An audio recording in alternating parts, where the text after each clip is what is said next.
Welcome to the Karl Show.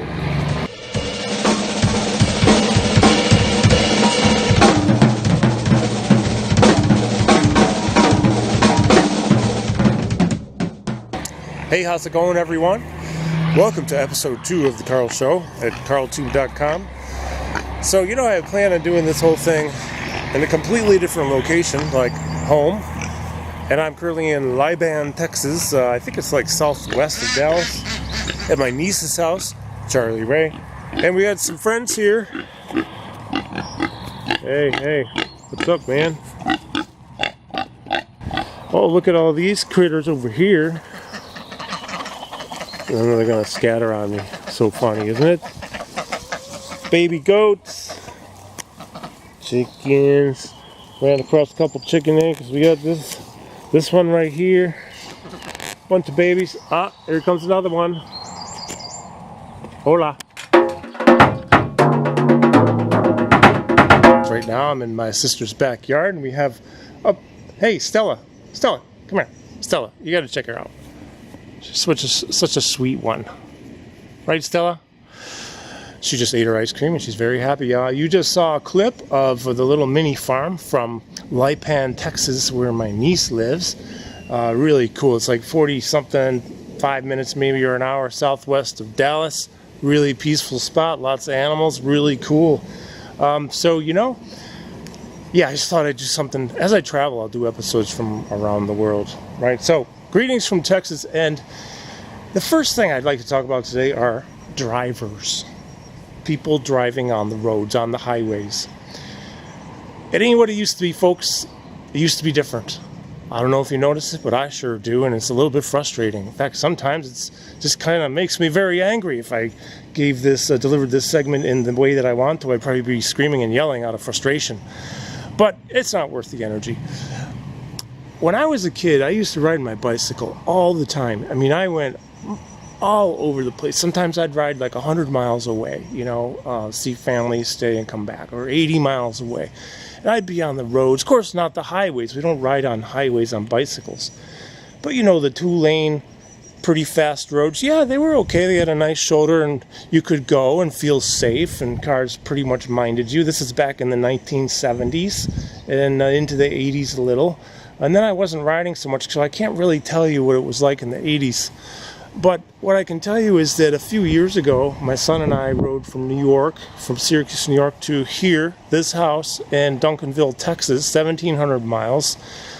We had a couple of issues along the way, but hey, it was 2 weeks and it was 1,700 miles. You're going to have a problem or two, but nothing that killed us or hurt us.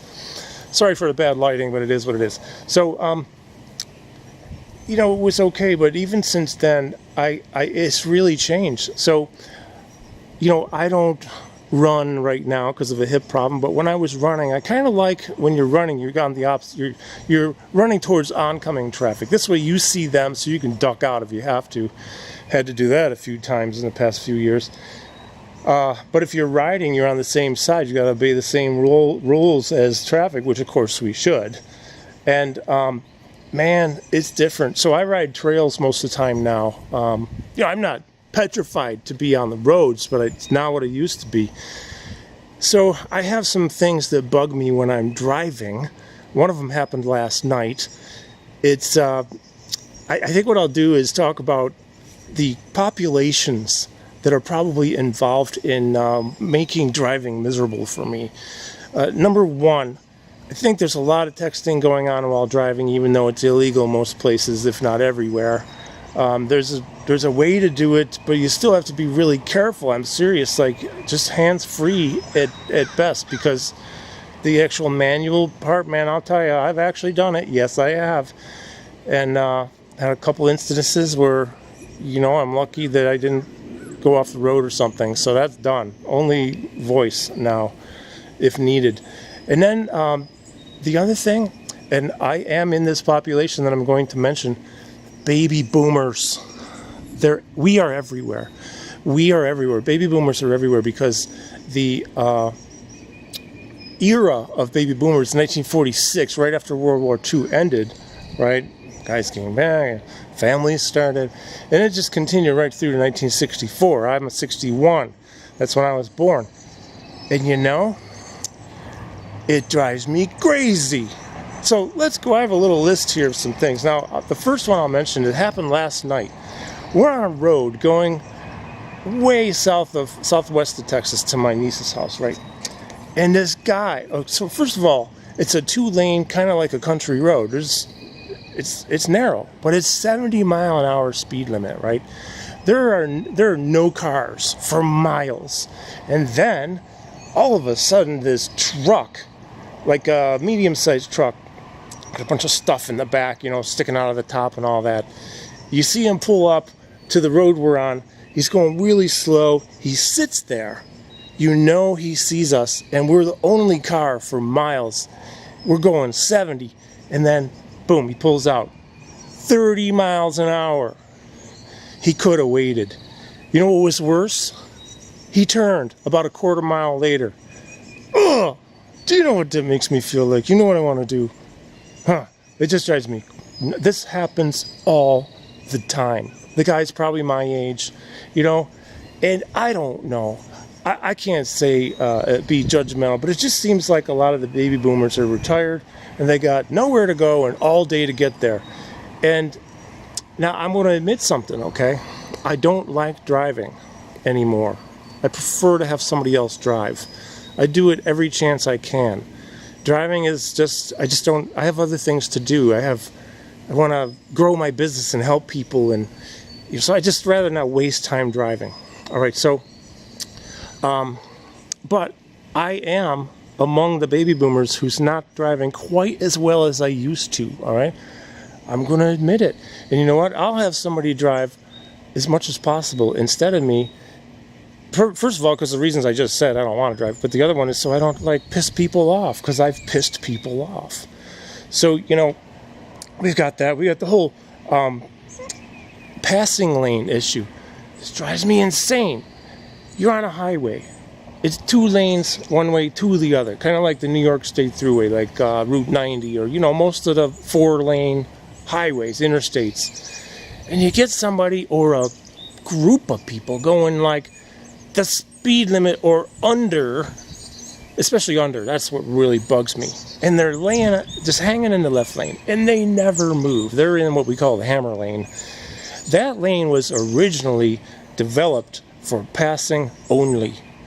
What happened to this becoming the new passenger lane, like the right lane actually is and always has been? So I'll flash them a couple times politely, maybe one time rudely, and then if they don't move, I just go around them, because I don't care. I don't even know if it's illegal, and I don't care, because I just can't sit there all day going 5 miles under the speed limit when I still work and I have a place to go, and not all day to get there.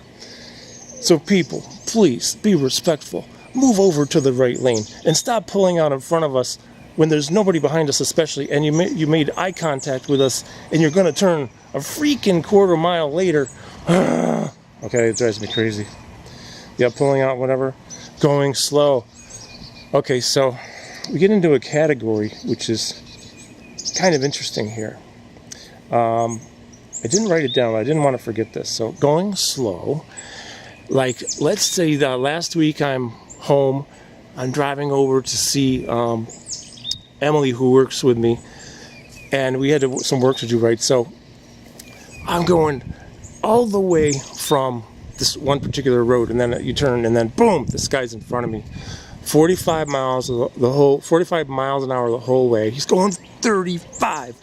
There's no place to pass. It's either double solid yellow, or when there's a passing, there's somebody coming. You can't pass. Miles and miles like this, taking forever to make a turn or anything, right? Because this road zigzags and has stop signs. And then the school zone is 20 miles an hour. I slow down to 20 miles an hour. I got a speeding ticket in this school zone not that long ago. He's still going 35. Oh my God! I mean, what's going on? I just need to know what's up. What's happening? What's happening with the drivers? Now, it seems like I'm really flustered up about this. Well, actually, I'm just trying to make it interesting to you instead of just talking and having no expression or no emotion. But bottom line is, when I'm driving and I got somewhere to go, at least go almost the speed limit for me, please. Or pull over and let me pass you. Yeah, it sounds bad, right? I have written down here, please do the speed limit. All right, so that's all I have to say about driving. I know it's changed. It's like everywhere. In fact, this whole thing about people in the left lane and not letting you pass, so you have to pass on the right. This is like nationwide. It happens everywhere. I don't really understand it. So, that's it.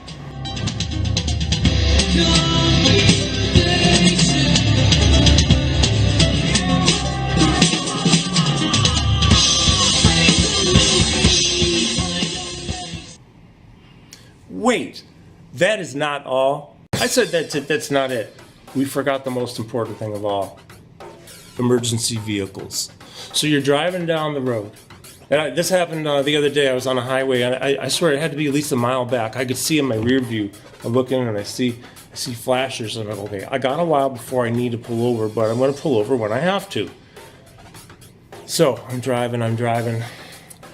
Lights get closer and closer. I move over to the right lane because I'm on like a 5-lane highway in Texas somewhere.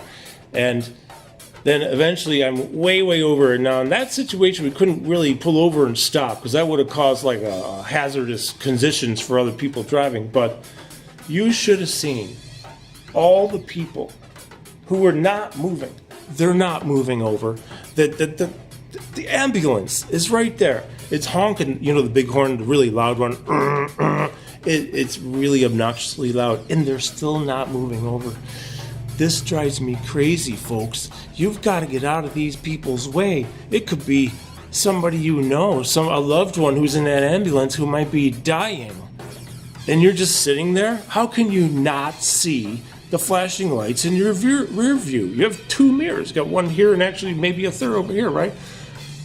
How can you not see this? I see it all the time, though. I see this constantly. I was on another road recently where it's a 2-lane. You got, going towards my house and then the other way. And there's a police officer coming up behind, right? So the police comes up. I'm over and I'm stopped on the side of the road. The car in front of me stopped too. There's 2 cars. They're going under the speed limit and they're doodling, da-da-da-da-da. And I don't understand. The rules of the road are the rules of the road, okay? Stay in the right lane, passing on the left if you're on a highway. If you're not gonna go, if somebody wants to pass you, then move over, right? So that's what we have to do. How you doing, man? I just had somebody come in the room here, so I'm not gonna edit that out because I don't care. So anyways, we really need to be respectful, okay? Be respectful because there are more and more people. It used to be that way back, like there was like 1 car per family. Well, it's not that way anymore, man. It's like 1 car per person. I know not everybody has a car, but so many families, everybody has a car. Some people have 2 cars per person. I'm not saying that it's wrong, but there are more cars on the road now than there have ever been. And there's more congestion than there's ever been. We're building highways and we're doing all this stuff, and it's still not enough, because people are they're on the roads, the roads are congested. I just implore you, be respectful. Have a great day. See you next time on another episode of The Karl Show.